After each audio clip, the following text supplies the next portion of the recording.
Perintah Kaisar Naga. Bab 16. Astaga. Tiba-tiba, semua orang yang hadir tercengang. Anda harus tahu bahwa di Hongcheng, tidak ada yang berani menentang kata-kata Yansen Lin. Tapi hari ini, Dev yang terlihat biasa, tidak memberikan muka kepadanya sama sekali. Wajah Yansen menjadi dingin, dan niat membunuh terlintas di matanya. Navarro di samping hampir mati karena tawa. Dan dia terus berteriak di dalam hatinya, bunuh dia. Bunuh saja dia. Yuki buru-buru menarik lengan baju Dev. Dia berkeringat dingin dan gugup berkata, Tuan Chen. Anda harus meminta maaf kepada Tuan Harimau. Salah satu bawahan Yansen meraung dan ingin menghancurkan Dev dengan pukulan, nak. Kamu berani tidak mematuhi Tuan Harimau. Bersiaplah menghadapi kematianmu. Tuan Harimau. Saya minta maaf kepada Anda atas nama Tuan Chen. Ketika Juan melihat bawahan Yansen ingin membunuh Dev, dirinya menjadi cemas. Tetapi dia tidak membiarkan bawahan Yansen membunuh Dev. Jadi sekarang, bahkan jika dia mempertaruhkan nyawanya dan nyawa lusinan penjaga keamanan di bawah komandonya, meskipun bukan tandingan Yansen dan bawahannya dan pasti akan mati, keluarga Su tidak akan tinggal diam. Yansen terdiam. Dia tidak memperhatikan Juan. Dan dia tidak mengatakan apapun untuk menghentikan bawahannya. Anda harus tahu bahwa bawahan Yansen tinggi dan besar. Orang itu lebih tinggi dari Dev. Dan otot-otot di tubuhnya menonjol. Dengan satu pukulannya. Bahkan jika Dev selamat, saya takut dia akan menjadi cacat. Navarro dan Sanshan semua menatap Dev dengan mencibir. Menantikan keadaan tragis Dev untuk sementara waktu. Begitu juga Jackie dan Yuna. Semua menunggu untuk melihat Dev menjadi lelucon. Terutama Jackie yang baru saja ditampar oleh Dev. Tamparan itu sampai sekarang masih terasa sakitnya. Dia ingin melihat Dev dipukuli dan dilumpuhkan. Tapi tepat setelah pukulan bawahan Yansen datang ke arah Dev, Dev langsung mengulurkan tangannya, meraih dan menahan tinju bawahan Yansen. Kali ini, semua orang tercengang. Dan bahkan Yansen tidak bisa tidak melirik Davewei. Tapi ketika melihatnya dengan hati-hati, kulit kepala Yansen terasa hampir meledak. Dia melihat cincin berwarna perunggu di tangan Dev. Serta kata perintah di cincin itu. Penguasa Istana Naga Langit. Orang ini penguasa Istana Naga Langit. Orang yang memakai cincin Naga Langit adalah penguasa Istana Naga Langit. Yansen tercengang. Kemudian meraung, mundur. Siapa yang menyuruhmu menyerang?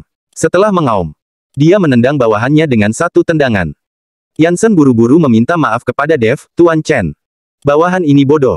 Mohon jangan tersinggung. Dia tidak pernah membayangkan bahwa penguasa Istana Naga Langit akan berada di kota Hongcheng yang kecil. Dan datang sendirian.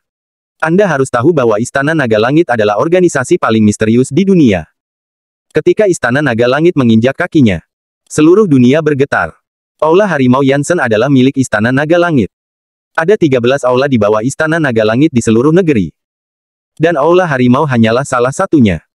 Tetapi ketika tidak ada perintah dari penguasa Istana Naga, aula-aula ini beroperasi secara independen. Dan tidak boleh mengungkapkan identitas aslinya. Jadi pada kesempatan ini, Yansen hanya bisa memanggil Dev dengan sebutan Tuan Chen. Melihat perubahan sikap Yansen yang tiba-tiba menghormati Dev, semua orang tercengang. Tidak tahu apa yang dilakukan Yansen. Bahkan Dev sendiri pun sedikit bingung. Dev memandang Yansen dan bertanya dengan ragu, apakah aku tidak perlu meminta maaf? Tidak berani. Beraninya saya meminta Tuan Chen untuk meminta maaf. Jika Tuan Chen memiliki keluhan, katakan saja. Yansen sangat ketakutan sehingga dia dengan cepat menggelengkan kepalanya sambil menamparkan dirinya sendiri. Dia tidak berani meminta penguasa Istana Naga Langit untuk meminta maaf. Aku sebelumnya bilang, jika aku datang ke pesta pernikahan mereka tidak akan terjadi. Dev berkata dengan ringan. Yansen mengangguk. Lalu menoleh dan mengumumkan dengan keras, pernikahan hari ini dibatalkan. Semua orang keluar. Tuan Harimau. Robert terkejut dan menatap Yansen. Jika pernikahan ini dibatalkan, maka keluarga Xiao mereka akan menjadi lelucon di seluruh Hongcheng. Bab 17. Kosongkan tempat ini. Yansen tidak memperdulikan Robert. Setelah perintah dia keluar, ratusan bawahannya langsung bergerak. Tamu-tamu itu sangat ketakutan sehingga mereka semua berlari keluar. Jackie dan Yuna yang awalnya ingin menonton lelucon Dev, tetapi mereka tidak bisa melihatnya. Dan mereka juga diusir. Belum lagi betapa jeleknya wajah Robert saat ini. Ada juga Navarro yang menatapnya. Wajahnya penuh keinginan mengerikan untuk membunuh Dev. Hari ini keluarga Xiao telah kehilangan begitu banyak muka. Bagaimana orang lain bisa memandang keluarga Xiao di masa depan? Meli berteriak pada Dev dengan marah, Dev, kamu kodok. Meskipun pernikahan Sanshan dibatalkan hari ini, Jangan berharap kamu bisa menikahinya di masa depan. Kamu tidak akan pernah menemukan perempuan dengan penuh kebajikan seperti Sanshan. Keluarga mereka akhirnya memanjat pohon besar keluarga Xiao. Akan tetapi pernikahan ini diganggu oleh Dev. Sehingga pernikahan ini dibatalkan. Dan ini membuat Meli sangat murka. Dev, apakah kamu pikir caramu ini bisa menghentikanku menikahi Navarro? Berhentilah bermimpi. Aku tidak akan menginginkanmu lagi sama sekali di masa depan. Jangan ganggu aku. Sanshan menatap Dev. Hanya kebencian dan emosi di matanya. Apakah saya berniat mengganggu Anda? Dev mencibir, saya ingat sepertinya kalian yang memaksa saya untuk hadir. Saya sudah mengatakan pada saat itu bahwa jika saya datang untuk menghadiri pernikahan kalian akan dibatalkan. Kamu. Sanshan menggertakkan giginya dengan marah dan menatap Dev. Meli menarik Sanshan. Lalu kutukan kejam pada Dev, Sanshan. Jangan perhatikan dia. Kodok ini sengaja membuatmu marah. Sengaja berbicara denganmu. Lihat saja penampilannya yang menjilat seperti anjing. Dia hanya mantan narapidana. Tidak akan ada yang mau menjadi pacarnya. Apalagi menikah dengannya. Tepat ketika Meli mengutuk Dev. Bahwa Dev tidak akan bisa menemukan pacar selama sisa hidupnya. Dan tidak akan menikah. Yuki melangkah maju dan bertanya kepada Dev dengan sangat serius, Tuan Chen. Jika Anda tidak keberatan, bisakah saya menjadi pacar Anda? Dev berdiri. Terdiam di tempat untuk sesaat. Dia tidak pernah berpikir bahwa Yuki akan mengatakan hal seperti itu di depan umum. Mengetahui bahwa dia adalah nona tertua dari keluarga Su. Dan dia akan menjadi kepala keluarga Su di masa depan. Ketika Sanshan dan Meli mendengar Yuki mengatakan itu, wajah mereka menjadi pucat. Ini jelas merupakan tamparan di wajah. Terutama Meli yang baru saja selesai mengatakan bahwa Dev adalah katak yang tidak dapat menemukan pacar di sisa hidupnya. Dan sekarang ada nona dari keluarga Su mengaku ingin jadi pacarnya. Sanshan mengepalkan tinjunya erat-erat. Wajahnya terbakar panas. Baru saja. Dia mengatakan kepada Dev supaya tidak lagi berharap padanya. Tetapi sekarang, Dev sudah mendapatkan pernyataan cinta dari nona keluarga Su dalam sekejap mata. Anda harus tahu. Apa status Sanshan dibandingkan dengan nona tertua keluarga Su? Dev tersenyum penuh terima kasih pada Yuki, Nona Su. Biarkan aku memikirkannya selama 2 hari. Aku belum bisa menjawabnya sekarang. Dia tahu betul bahwa alasan mengapa Yuki mengatakan ini adalah untuk membantunya keluar dari ejekan dan sekaligus untuk menamparkan wajah ibu dan putri dari keluarga geng. Tetapi seorang gadis dari keluarga Su yang terpandang membantu dirinya. Bahkan tidak memperdulikan statusnya sendiri. Membuat hati Dev merasa sangat tersentuh. Yuki tersenyum ringan, Tuan Chen. Saya akan mencoba yang terbaik untuk membuat Anda menerima cinta saya. Apakah itu keluarga Xiao atau keluarga geng? Mereka semua pergi. Ketika mereka pergi, mata Navarro terus memandangi Dev. Sepertinya dia tidak akan menyerah. Juan dan Yuki juga dipersilahkan keluar oleh orang-orang dari Aula Harimau. Di aula perjamuan pernikahan yang besar. Hanya Dev dan Yansen yang tersisa. Apapun yang Anda inginkan. Katakan saja. Dev tahu bahwa Yansen yang tiba-tiba membantunya membersihkan semua orang. Pasti ada sesuatu yang lain. Tapi yang tidak dipikirkan Dev adalah Yansen langsung berlutut di depannya. Tepat setelah dia selesai berbicara. Dan kemudian diikuti oleh ratusan orang dari Aula Harimau. Mereka semua berlutut. Kali ini Dev benar-benar terlihat bodoh. Dan dia bertanya-tanya apakah Yansen telah dalam meminum obat tadi pagi. Bab 18. Yansen Lin dan Aula Harimau memberi hormat kepada penguasa Istana Naga Langit. Hormat kepada penguasa Istana Naga Langit. Ratusan orang dari Aula Harimau berteriak serempak. Ini mengejutkan Dev. Dia bahkan tidak tahu siapa dia. Dev menggelengkan kepalanya dengan cepat, Kamu sepertinya salah mengenali orang. Aku bukan penguasa istana. Yansen menjawab, orang yang memakai cincin naga surgawi adalah penguasa Istana Naga Langit. Dan Anda adalah penguasa istana. Ledakan. Kata-kata Yansen langsung mengingatkan Dev akan sesuatu. Ketika dia berada di penjara, Ryu tua selalu mengatakan bahwa dia adalah penguasa Istana Naga Langit. Dan kemudian dia memberinya cincin ini. Tampaknya karena cincin inilah Yansen mengenali dirinya sebagai penguasa Istana Naga Langit. Maksudmu? Karena aku memakai cincin ini. Dev melepas cincin itu dan bertanya pada Yansen. Yansen mengangkat kepalanya dan melihat cincin di tangan Dev, ya. Ini adalah dekrit Naga Langit dari Istana Naga Langit. Menurut leluhur Istana Naga Langit. Siapapun yang memakainya adalah penguasa Istana Naga Langit. Melihat Yansen dan yang lainnya berlutut. Dev merasa sedikit tidak nyaman. Jadi dia melambaikan tangannya dan berkata, kalian semua. Bangun dulu. Terima kasih Tuan. Yansen dan sekelompok orang yang tergabung di Aula Harimau semuanya berdiri. Dev menjelaskan, aku akan memberitahumu sesuatu. Aku bukan penguasa Istana Naga Langit. Cincin ini diberikan kepadaku oleh orang lain. Kamu salah orang.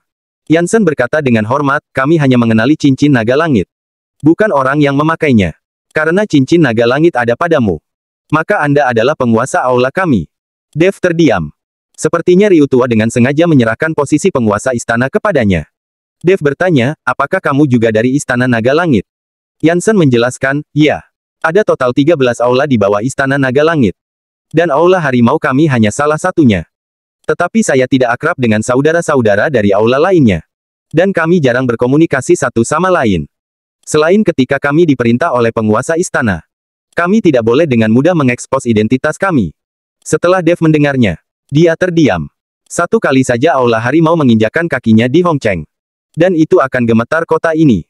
Jika ada 13 aula seperti aula harimau, maka kekuatan Istana Naga Langit ini sepertinya sangat menakutkan.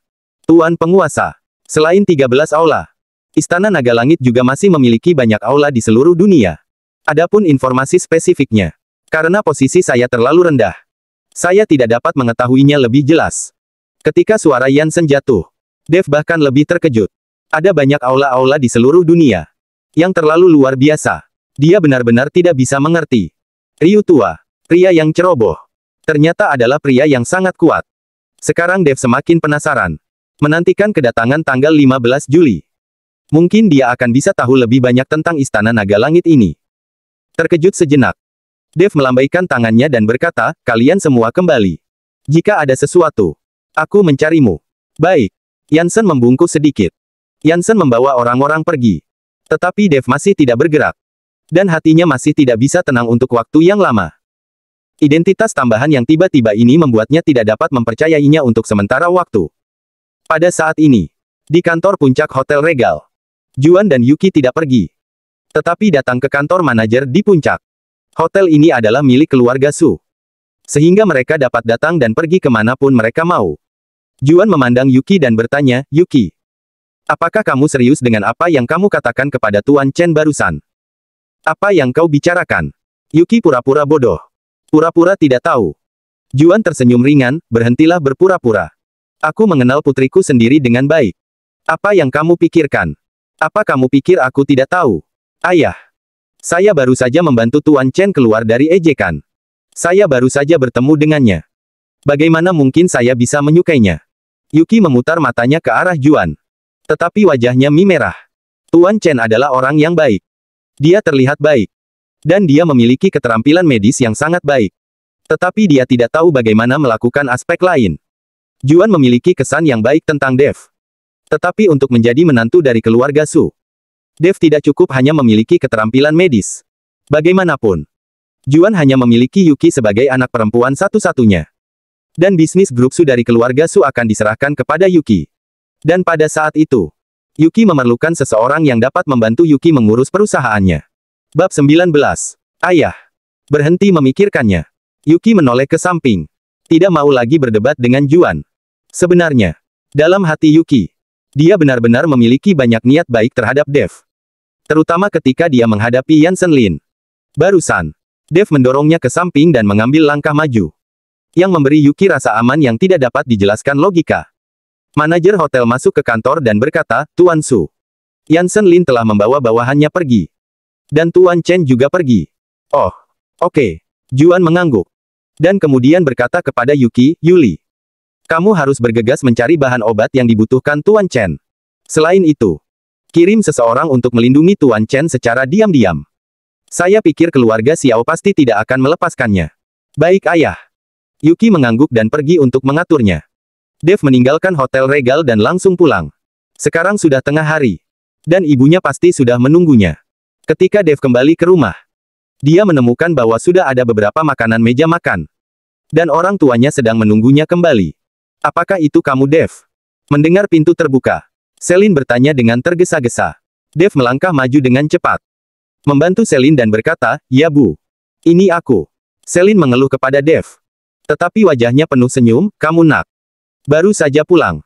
Lalu pergi keluar untuk waktu yang lama. Ayahmu sudah menyiapkan makanan. Dan dia hanya menunggumu untuk makan. Bu. Aku pergi keluar untuk melakukan sesuatu. Dev menjelaskan. Lalu menatap ayahnya. Edward Chen. Yang keluar dari dapur. Penampilan Edward Chen saat ini penuh dengan rambut putih dan kerutan di wajahnya. Jelas dia banyak perubahan. Kamu sudah kembali. Melihat Dev. Edward bisa merasakan jejak kegembiraan di matanya. Tetapi dia mencoba yang terbaik untuk menahan diri. Dan dia tidak menunjukkannya. Tetapi bertanya dengan ringan kepada Dev. Ya ayah. Dev mengangguk. Matanya merah. Ayahnya dulunya adalah pekerja yang giat dan pegawai negeri yang patut ditiru. Dia mengenakan setelan jas dan sepatu kulit setiap hari. Dan dia selalu penuh semangat. Tetapi melihatnya sekarang. Hanya dalam 3 tahun. Tampaknya dia telah melewatkan usia 10 tahun. Dan dia tidak memiliki energi seperti masa lalu lagi. Setelahnya Edward mengambil semangkuk nasi dan meletakkannya di depan Dev, cepat dimakan. Itu akan dingin dalam beberapa saat. Anda harus tahu bahwa Edward memiliki peraturan yang sangat ketat dan sangat disiplin di rumah. Dia belum pernah melayani Dev. Apalagi bekerja di dapur. Tetapi sekarang semuanya telah berubah. Dan lingkungan benar-benar dapat merubah segalanya. Keluarganya sedang makan. Edward tidak berbicara. Dan Dev juga tidak berbicara. Di depan ayahnya. Dev selalu memiliki rasa takut. Tetapi Selin terus mengomelinya. Dev. Kamu telah kembali. Kamu carilah pekerjaan. Lalu mencari pacar. Meskipun keluarga kita miskin. Jika kalian berdua bekerja keras. Hidup kalian akan menjadi lebih baik. Selin menambahkan, ayahmu bisa menghemat uang dari pekerjaannya menyapu jalanan. Aku akan meminta bibi keenammu untuk mengenalkanmu pada seorang wanita. Ketika kamu menikah dan punya anak. Semuanya akan baik-baik saja. Jangan pergi mencari Sanshan. Dia sekarang adalah nyonya muda dari keluarga Xiao. Kita tidak mampu mengatasinya. Tapi kita bisa menghindarinya. Ingat, lain kali jangan bodoh. Jika kamu masuk penjara lagi. Kehidupan ibumu benar-benar hilang. Selin terus mengomel. Tetapi Dev hanya bisa mengangguk sebagai jawabannya. Setelah makan, Dev berinisiatif untuk membersihkan piring. Sementara Edward berganti pakaian dengan pakaian petugas kebersihan dan bersiap untuk pergi bekerja. Ayah. Jangan menyapu jalanan lagi. Sekarang aku telah kembali. Serahkan urusan keluarga padaku. Setelah Dev berkata. Dia mengeluarkan kunci, saya punya teman yang meminjamkan saya rumah yang tidak terpakai. Mari kita mengemas barang-barang lalu pindah dari sini. Rumah di sini benar-benar bobrok. Dan lingkungannya juga tidak bagus. Dev ingin membawa orang tuanya ke Villa Bumi Indah untuk tinggal di sana. Tetapi dia tidak berani mengatakan yang sebenarnya. Dia hanya bisa mengatakan bahwa dia dipinjamkan rumah oleh seorang teman. Bab 20. Adapun kartu bank berisi 10 juta. Dev tidak berani memberitahu orang tuanya karena dia tidak punya cara untuk menjelaskan asal-usul uang itu. Bagaimana Anda menjelaskan kepada orang tua Anda bahwa setelah 3 tahun di penjara, Anda telah mempelajari ilmu dewa. Dan Anda adalah penguasa istana naga langit. Saya takut setelah selesai berbicara. Orang tuanya akan mengurungnya karena menganggap dia sudah gila. Rumah teman. Di mana rumah temanmu? Selin bertanya dengan rasa ingin tahu. Di Villa Bumi Indah. Dev mencoba yang terbaik untuk menenangkan dirinya. Apa? Selin dan Edward berteriak pada saat bersamaan. Anda harus tahu bahwa perumahan Bumi Indah adalah komunitas paling mahal di seluruh Hongcheng. Orang-orang yang tinggal di dalamnya kaya atau terkenal. Bahkan jika Edward belum kehilangan pekerjaannya. Bahkan jika dia bekerja selama 100 tahun. Dia takut dia tidak akan dapat membeli rumah di perumahan Bumi Indah. Edward menanyai Dev dengan wajah dingin, siapa temanmu yang sebenarnya memiliki rumah di Bumi Indah dan meminjamkannya padamu? Dia, hanya temanku. Dev menjawab dengan samar. Edward mendengus dingin, kamu pikir aku dan ibumu bodoh. Jelas kamu berbohong kepada kami. Bagaimana kamu bisa memiliki teman seperti itu? Dan tidak akan ada yang akan meminjamkanmu rumah di Bumi Indah. Kamu tidak belajar dengan baik di penjara. Kamu hanya mempelajari keterampilan membual.